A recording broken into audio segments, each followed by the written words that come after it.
Hey, Farm Dad here. This is just a quick little video showing you how to fix a non-working OBD2 port on your Chevrolet or GMC Duramax truck.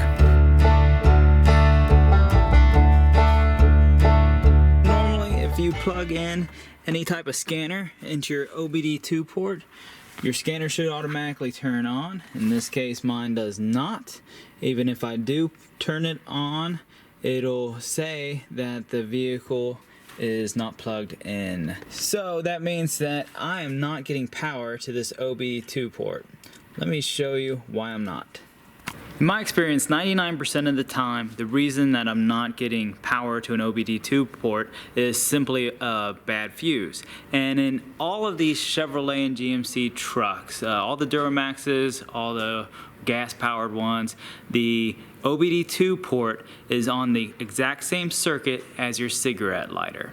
So we need to get in the fuse box that's underneath the hood. Pop that off, and if you look on the back of it, you will be able to find where your cigarette lighter fuse is.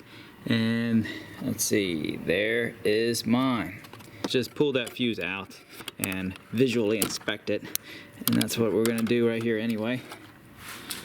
So if I can get this to where the camera can see it, I don't know.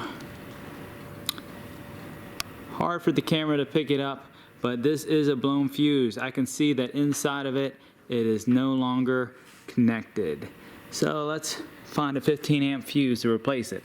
Now, if you don't happen to have any of these spare mini fuses laying around, you can actually pop off this side cover right here, and you're going to find a little stash of them right there that you can use to replace that bad fuse.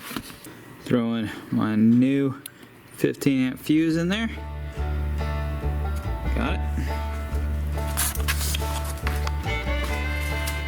And looks like we should have a working OBD2 port now.